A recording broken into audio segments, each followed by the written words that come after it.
This is Talk Business and Politics with Roby Brock. Welcome to the program. Joining me now, John Brummett, columnist with the Arkansas Democrat-Gazette. Always good to catch up with him at the beginning of the week. Thanks for being here. Good to be with you. All right, let's begin with some national news. Sunday, an eyebrow-raising poll from the Washington Post and ABC News shows former President Donald Trump with a 10-point lead over President Joe Biden. NBC News poll shows it a dead heat. It's kind of early to be thinking about general election results. What do you make of the poll results, and how should people interpret them? Well, I'm just going by the ABC poll. There's a new one also today from NBC that I haven't yet seen, or Sunday. Interesting, I've never seen a poll reported this way. Washington Post said, we have a new poll, we don't believe it. And here's what it shows. It is, they say every indication is it's an outlier, but you're in the poll business, you do your sample, you get your numbers, you do your weighting, it is what it is. It shows remarkable things, that Trump's approval rating and disapproval is 48-49, whereas Biden's is 37-56. That if the government shuts down, 40 more people are going to blame Biden than the Republicans, and the Republicans are plainly, clearly, evidently, indisputably the ones doing it, who would be doing it. Immigration, economy, abysmal numbers for Biden. I read it as just a sign. At this point, nobody's saying this is how the election is going to turn out, but polls at this point are to tell us the moods, and there's a foul mood out there. There's great dissatisfaction with Biden. There's great concern about economy and immigration. And Trump is somehow weathered, even rehabilitated through all that has happened to him. I think the Post and ABC findings may be exaggerated and may outlie in the margins, but I think that's the message of the poll, and I think maybe the message is not that pronounced in reality, but the message exists. And I think the Democrats should do with it what they will.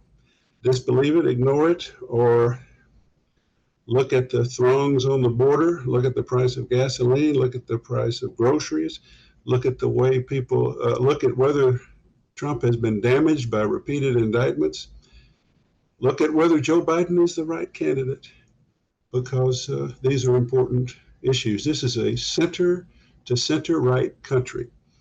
And right now, the center right seems to be recoalescing around Trump because Republicans think he's the best shot to beat Biden, and a poll like this reinforces that. DeSantis, Ramaswamy, Asa Hutchinson, the rest of them aren't doing anything. So that's the message I take from it. Yeah. Well, it is 14 months away from Election Day, so we do have a lot of time for this. Well, sure. I mean, nobody's saying this is how it's going to turn out, but there are you do polls, and you do them for a reason, to take the temperature at the time. So I'm just telling you what I think the temperature is at this time. Yeah, you do fight a lot of people thinking that that's the prediction of how the election's going to turn out. We fight that all the time. Explaining to them is literally just a snapshot in time. Is to read really into the undercurrents of what's happening, which you've already eloquently kind of emphasized there. And on the heels of that, just to show you how things can change, I mean, we have a looming government shutdown in the making that could reverse those numbers pretty quickly, just based on voter mood and the fact that voters tend to be pretty fickle when they answer a lot of those polls. So let's talk about what's happening with Congress. The Republicans are unable to put a deal together under House Speaker McCarthy to move these spending bills forward. And I guess his options now, I think what they're working on is turning a couple of those hardliners over to their side before they try to go negotiate something with the Democrats, which would be probably practical, but something that would be unlikely to happen. What's your take? Well, first of all, this back on the last poll, which it says 40% would blame Biden if we have a shutdown at the end of this week or at the first of next month. 33 would blame the Republicans. But the only ones threatening it are the Republicans. You've got Arkansas Congressman Steve Womack showing some responsibility and saying this is like an episode of All My Children. He's basically calling children the extreme right flank, about 20 members of his own party.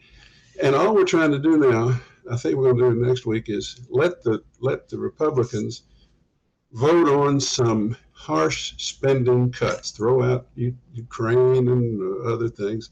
Let them do that, knowing it's not going to amount to anything in the Senate, so they can say they did it, so that when the Senate comes back with something different, the House Republicans might go along with a continuing resolution, so we continue doing what we're doing, pending further negotiations.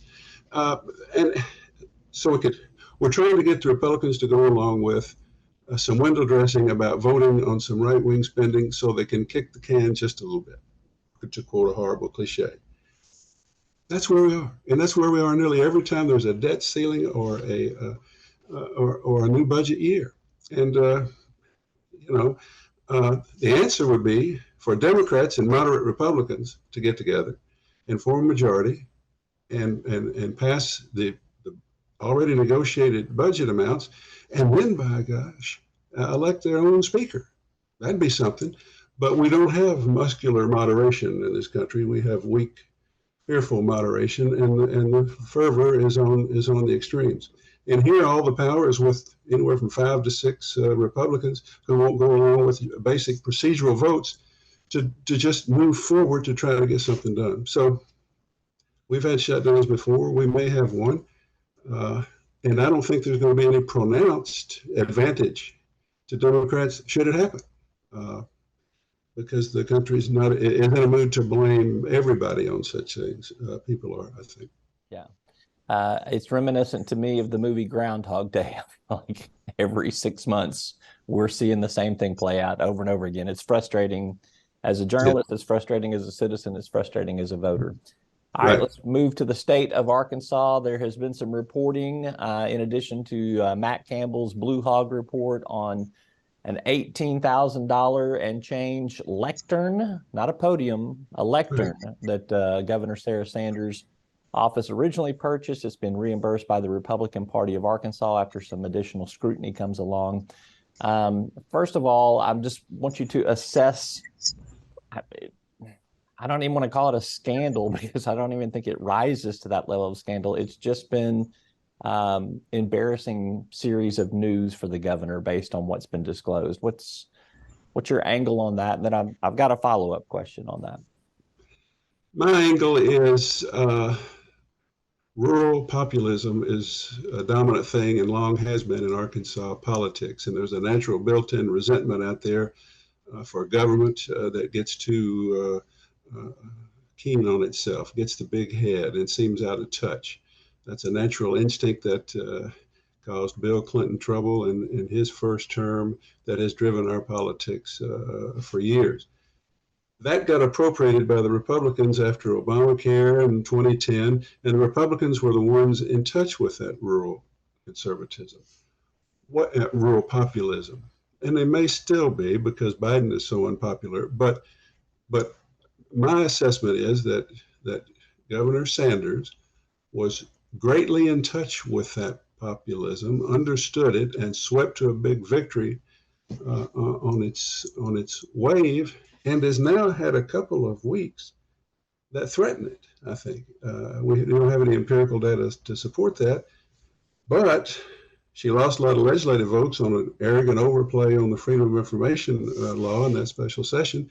And now it turns out she had purchased for her, eventually by the Republican Party, although the state paid for it and carried it for 2 or 3 months, a presidential caliber lectern, apparently. And I remember, there was a time when in Clinton's troubled first term as governor, it turned out there was an energy project in which some great sum of money was spent to cut 1 cord of wood or 2 cords of wood or 20 cords, and the people were outraged. It contributed to what happened to him. I just wonder if she hasn't harmed herself for the time being in that essential element of Arkansas politics, which is staying in touch with the rural populist sentiment that prevails out there. We need a poll. I don't know who's available to do one, not to predict the next election, but to see where she stands. Is there still a price to pay when you look like you're too big for your britches? There has been before. Is that happening to her right now? I think that's the political question. Yeah, I wonder how deep that story's really gotten into the voter psyche in Arkansas. I mean, there has been one report from the Democrat Gazette that kind of captured everything that's happened to date so far, which again, I would point out, she didn't break any laws. She didn't exceed any spending authority. It's suspicious how the state party all of a sudden comes in and pays for this after the fact that it's been raised by Matt Campbell over at the Blue Hog Report. And like you said, just perception wise, it looks like a gross misappropriation. It's not $3.5 million for a tunnel underground at the state capitol, but it's in that vein of, is this really good use of money at some point in time? Go ahead. Well, I think that's where the perception comes in, because I don't think anything illegal has been done, or at least nothing. Did I say something illegal had been done? No. I'm just saying nothing remotely. The scope of this story and all of the buzz that's generated on social media has not been because of something illegal that's been done. Right. Okay, we agree on that. I'm talking about. I didn't say that. I didn't say that you did say that. What are you trying to correct? Well, I'm not trying to correct anything that you said. I'm just talking about the story in general and how it has consumed the political observers. Yes, this is a big story among people on social media, people who follow the Blue Hog. The Democrat Gazette has done one story. I guess you're right. If the mainstream media doesn't do much about it, then any effect on her would be muted. Yeah, I guess that's true. I think that's the point I was trying to make. Okay. I don't know how deep this has really gotten into voter psyche on that. Right. You could be right. Maybe if there's an opponent out there at some point in time, they run a campaign commercial about it. I want to see this lectern though, John, because I have a feeling it's got like a built-in Keurig, perhaps.